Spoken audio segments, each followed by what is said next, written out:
నాకేంటంటే నేను సినిమాని ఇప్పుడు ఒక అంటే నేనది ఇప్పుడు మనం చాలాసార్లు నేను ప్రతి సభలో కూడా చెప్తాను, ప్రతి చిన్న పనికి కూడా ఒక చిన్నపాటి యుద్ధమే చేయాల్సి వస్తుంది. అంటే ఏది కూడా ఒక బస్సు ఎక్కాలంటే ప్రతి సగటు మనిషి చిన్నపాటి యుద్ధం చేసే వెళ్ళాలి. ట్రైన్లో వెళ్ళాలంటే చిన్నపాటి యుద్ధం చేసి సీట్ సంపాదించాలి. అలాగా ఒక సినిమా చేయాలన్నా ఏం చేయాలన్నా ఒక సంఘర్షణ లేకుండా ఏముండదు. అందుకని సంఘర్షణ జీవనంలో భాగం అయిపోయింది తప్ప నేను పర్సనల్గా నేను ఇవన్నీ సహజం అనుకుంటాను. అంతకుమించి will move on, but how well we can stand out, ఎలా నిలబడగలం దాని మీద ఉంటున్న ఆలోచన.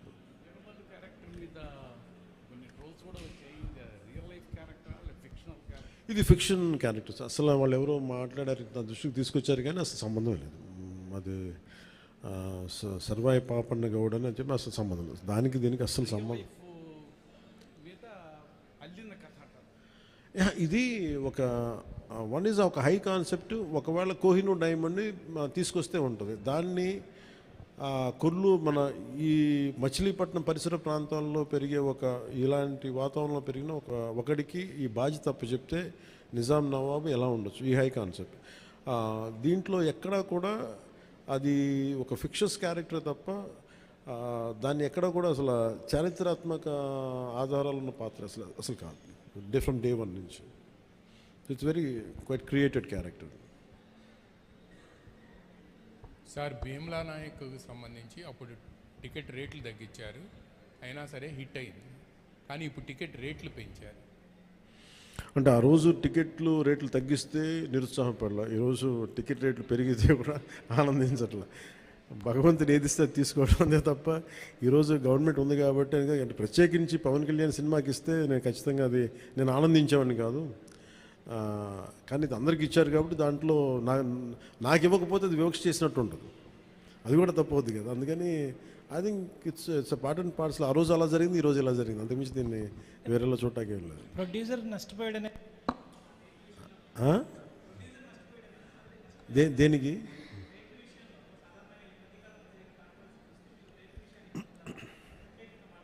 మళ్ళీ వినిపించట్లా? రేట్ల విషయంలో సినిమా టికెట్స్ రేట్ల విషయంలో ఖచ్చితంగా నేను నష్టపోయాను, నిర్మాతలు నష్టపోయారు. ఒక ₹5 రావాల్సిన చోట రూపాయి వస్తుంది, దట్స్ ఓకే అనుకున్నాం. భగవంతుడు ఈరోజు మనకి ఇచ్చిన రూపాయితో తృప్తి పడదాం, ఖచ్చితంగా నష్టపోయాం. But that's okay. ఎందుకంటే వాళ్ళు వచ్చిన సంస్కృతి ఎలాంటిది, ప్రత్యర్థి కోపం ఉంటే చీని చెట్లు నరిగేయటం, బత్తాయి చెట్లు నరిగేయటం ఆలోచన విధానం. అలాంటి వాళ్ళకి ఆర్థిక మూలాల మీద కొట్టడం సహజం. కాబట్టి అది మనం యుద్ధంలో దిగాం కాబట్టి, మనం పాలిటిక్స్లో ఉన్నాం కాబట్టి part and parcel will take it forward. దాన్ని వెనకడిగే తీసలేదు, దాన్ని part and parcel we have to accept it.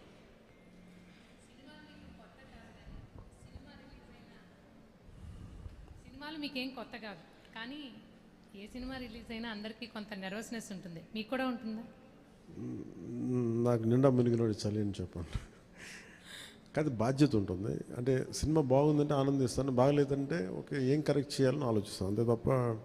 ఎందుకంటే ఎందుకు నాకు నర్వస్నెస్ ఉంటుంది అంటే చేసేటప్పుడు చాలా ఒళ్ళు దగ్గర పెట్టుకుని చేస్తాను. నేను సినిమా బాగలేదు అని కూడా ముందే చెప్తుంటారు, బాగలేదు ఇబ్బందులు ఉన్నాయి చూసుకోండి. అందువల్ల నాకు ఏంటంటే నాకు గిల్ట్ ఉండదు బేసిక్గా. ఇప్పుడు మెచ్యూరిటీ వచ్చి ఎప్పటి నుంచో మూవీస్ తీస్తున్నారు, ఇప్పుడు మీరు అలా అనుకుంటున్నారా? మొదటి నుంచి కూడా అలాగే ఉండేవాళ్ళు? దీనికి నేను సమాధానం చెప్పాను. మీరు కావాలన్నా నా ఇంటర్వ్యూస్ చూసుకోండి, బిఆర్ రాజు గారితో ఉంటాయి. ఆ ఇంటర్వ్యూస్లో నేను ఇప్పుడు ఏం మాట్లాడినా అవే ఉంటాయి. అందుకని అందుకని ఉదాహరణకి తొలి ప్రేమ తీశాను. తొలి ప్రేమ షూటింగ్ చేసినప్పుడు సినిమా అయిపోయి రిలీజ్ అవుతుంటే నేను కూర్చొని అక్కడ ఒక్కనే కూర్చున్నాను. గబ్బర్ సింగ్ కూర్చున్నా కానీ నేను ఒక్కనే కూర్చుని ఉన్నాను.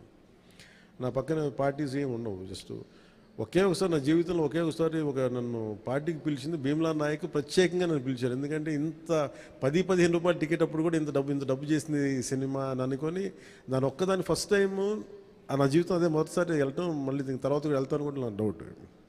అవును, ఇంతకీ మీ ఎమ్మెల్యేలతో మూవీ చూసే ఆలోచన ఏమైనా ఉందా? మీ ఎమ్మెల్యేలతో మూవీ చూసే ఆలోచన, ప్రపోజల్స్ ఏమైనా? నేను ఎప్పుడు అట్లా ఆలోచించలేదండి. అసలు మీరు చెప్తే ఇప్పుడు ఐడియా వచ్చింది, బాగానే ఉందనిపిస్తుంది. ఎందుకంటే అసెంబ్లీలో సగం మంది మీ ఫ్యాన్సే కదా.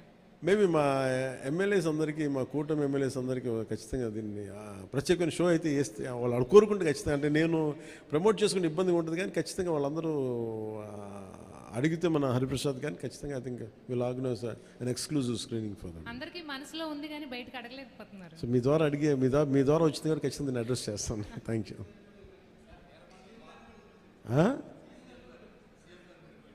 సీఎం గారు బిజీగా ఆయన సినిమాలు మా అయితే ఒక 5 నిమిషాలు చూస్తారేమో ఆయనకి. ఎందుకు రోజు నన్నే చూస్తుంటారు కదా, సినిమా చూసినట్టు అనుకుంటారు.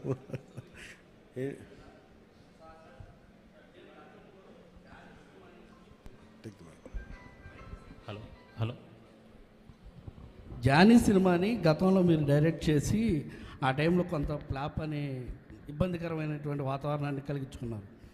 ఈ సినిమాలో మీరు లాస్ట్ క్లైమాక్స్ మీరే డైరెక్ట్ చేశారని చెప్పేసి చెప్తున్నారు. దానికి అప్పటికి ఇప్పటికీ ఏంటి ఎలాంటి చేంజ్ మీరు గమనించారంటే? అలాగే అంటే నేను జానీ నిన్న కూడా చెప్పాను. అంటే నాకు ఏమనిపించిందంటే,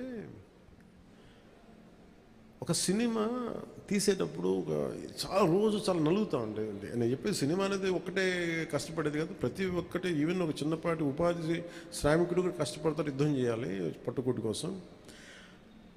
సినిమా ఏంటంటే చాలామంది డబ్బులు చాలా గ్లామరస్గా కనిపిస్తుంది ఫిల్మ్ ఇండస్ట్రీ. దానికి నేను ఒక చిరంజీవి గారు లాంటి అన్నయ్య ఉండి, నేను సక్సెస్ఫుల్ అయిన యాక్టర్గా ఉండి, ఖుషి తర్వాత వరుసగా విజయాల తర్వాత కూడా ఒక జానీ అనే సినిమాని నేను డైరెక్ట్ చేసేది ఆడకపోయిన వెంటనే ఒక 5 రోజులు 10 రోజులు నెల రోజుల తర్వాత ఫస్ట్ షో పడింది, ఇది బాగలేదు అనగానే వెంటనే మొత్తం ఫైనాన్షియర్స్ డిస్ట్రిబ్యూటర్స్ అందరూ నా ఇంటి మీదకి వచ్చేసారు. మాకు డబ్బులు రావట్లేదు, ఇక్కడ ఏం చేస్తామని. నా క్వశ్చన్ ఏముందంటే, మీకు డబ్బులు ఇచ్చినప్పుడు నాకు ఎప్పుడు ఎక్స్ట్రా ఇవ్వలేదు కదా, ఇప్పుడు డబ్బులు పోయినప్పుడు అది ఉండదు అక్కడ. సో నేను కంప్లైంట్ చేయట్లా. అంటే నాకు ఏమనిపించిందంటే, ఫస్ట్ టైము నాకు చాలా ఒక కాలంలో చెప్పిన అన్ని బంధాలు ఆర్థిక బంధాలు నాకు అది గుర్తొచ్చింది. నేను ఆ రోజు మొత్తం నా రెమ్యునరేషన్ తీసుకోలేదు, ఇచ్చేసాను. నాకేమనిపించిందంటే, ఒంటరితనం అనిపించాను. అంటే ఇప్పుడు ఎలా ఉంది అంటే, గత ప్రభుత్వం చేసిన ఒక దుర్మార్గాలన్నీ నేను చేసేసి అందరూ నిందిస్తుంటే నేను ఎంత బాధపడాలో, సినిమా ఫ్లాప్ అయితే నన్ను బాధపడమని అందరూ అలా చెప్తాను. నా ఉద్దేశం ఏంటంటే, సినిమా చేసాం, బాగలేదు, ఆడలేదు అంతే. కానీ దానికి ఏంటి ఏదో ఒక కొంపలంతా మునిగిపోయినట్టు ఇలా మొక్కలు పెట్టుకున్నారండి. అందరూ డీలా అయిపోయి, ఓకే నష్టపోతే ఎంత నష్టపోయింది చూద్దామని చెప్పి ఫైనల్ నేను ఏం చేయగలిగింది, బాబు నాకు ఇచ్చిన రెమ్యునరేషన్ ఇది, నాకు రూపాయి అవుతూ తీసుకోండి అని చెప్పి నేను ఇంకో 15 లక్షలు అప్పు నేను తీసుకున్నాను దాని తర్వాత ఇంకోళ్ళ దగ్గర. ఆ అనుభవం నన్ను చాలా బలమైన వ్యక్తం చేసింది. ఆ ఒక్క జానీ ఫెయిల్యూర్ నాకు ఎంత హెల్ప్ చేసిందంటే, పాలిటిక్స్లో హెల్ప్ చేసింది. నేను 2019లో ఓడిపోతే మళ్ళీ నాకు అదే గుర్తొచ్చింది. నేను ఎలా సర్వైవ్ అయ్యానప్పుడు, failure is a part and parcel of growth. అది నాకు బాగా బలం ఇచ్చి, నిన్న ఒక నిర్మాత ఆ రోజు అన్ని ఇబ్బందులు లేవు, కానీ రత్నం గారు లాంటి వ్యక్తి, ఒక చిన్నపాటి మేకప్ అసిస్టెంట్గా ప్రారంభించిన వ్యక్తి, అంచెలంచెలుగా శంకర్ లాంటి వాళ్ళతో సినిమా తీసి పాన్ ఇండియా సినిమాలు తీసిన వ్యక్తి ఈ రోజున సినిమా రిలీజులకి ఇబ్బంది పడతా ఉంటే నాకు అనిపించింది చాలా బాధేస్తుంది. ఇది నాకు అందుకే నేను దగ్గరుండి ఈ సినిమాని ప్రేక్షకుల దగ్గరికి తీసుకెళ్ళాలనేది నిర్ణయించుకున్నాను. సో నాకు అందుకు అనిపించింది అన్నమాట. అందుకని నా జానీ అనేది ఎందుకు వచ్చిందంటే, ఇంత ఫీబుల్గా ఉంటారు. అంటే మనీ దగ్గరికి వచ్చేటప్పటికి అందరూ నువ్వు చస్తావో పెడతావో తెలియదు కానీ మాకు ఇలా కట్ట ఒకసారి ఇర్లాజికల్గా ఉంటుంది. సో అలాంటి సమయంలో నాకు ఆయన అండగా నిలబడాలి. అందుకని that's reason why I quote. అందుకనే క్లైమాక్స్ ప్రత్యేకించి నేను ఎందుకు చెప్పానంటే, అప్పుడు నేను కొన్నిసార్లు నేను బుల్డోస్ చేసుకుని వెళ్ళాల్సింది, కొన్నిసార్లు రైట్ నిర్ణయం మన మనసుకు తెలుస్తుంది యాజ్ అ ఫిల్మ్ మేకర్గా. కొన్నిసార్లు పక్కన వాళ్ళు మాటలు, నేను అసలు ఎప్పుడు పక్కన వాళ్ళ మాటలు విన్నాను. కానీ ఈ ఫిల్మ్కి వచ్చేటప్పటికి ఈసారి ప్రత్యేకించి ఎట్టి పరిస్థితుల్లో నేను పాలిటిక్స్లో ఉన్నాను, సినిమాలు బాగా చేయడేమో అన్న సందేహం ఎక్కువ మందికి ఉంటుందని చెప్పి ప్రత్యేకించి శ్రద్ధ పెట్టి చేశాను. సో క్లైమాక్స్ కూడా ఎందుకు చేశానంటే, నేను చాలా సంవత్సరాలు అయిపోయింది యాక్షన్ కొరియోగ్రఫీ చేసి. రియల్ లైఫ్లో వీళ్ళతో గొడవలు పడుతున్నాను, సినిమాలోనే యాక్షన్ కొరియోగ్రఫీ చేశాను. సో ప్రత్యేకించి ఆ particular episode it's close to my heart. చిన్నప్పుడు ఎప్పుడు పుస్తకాల్లో చదువుకున్నాం, హిందూగా బతకాలంటే జిజియాపుని కట్టాలి.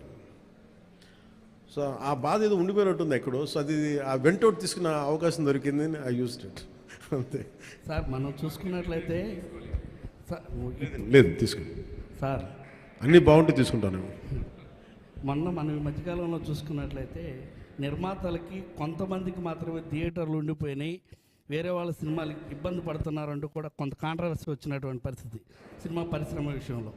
అదే రేట్ల విషయంలో కావచ్చు, థియేటర్స్ దాని విషయంలో మీకు కూడా అలాంటిది అంటే థియేటర్స్ సరిగ్గా లభించకపోవడం, కొంత నిర్మాతలు ఏమన్నా ఇబ్బంది పెట్టే అవకాశం ఉంటుందా గతంలో లాగా? అది ఎప్పుడు అలా పెడతారని నేను ఎప్పుడు అనుకోను. ఎందుకంటే థియేటర్స్కి ఫీడింగ్ కావాలి, బేసిక్ సైన్స్, అది ఎవరు అలా చేస్తారు నేను అనుకోను. కానీ ఒకసారి కొన్ని అనుకోని పరిస్థితులు వస్తూ ఉంటాయి, అది పెద్ద మనసు వదిలేయటం.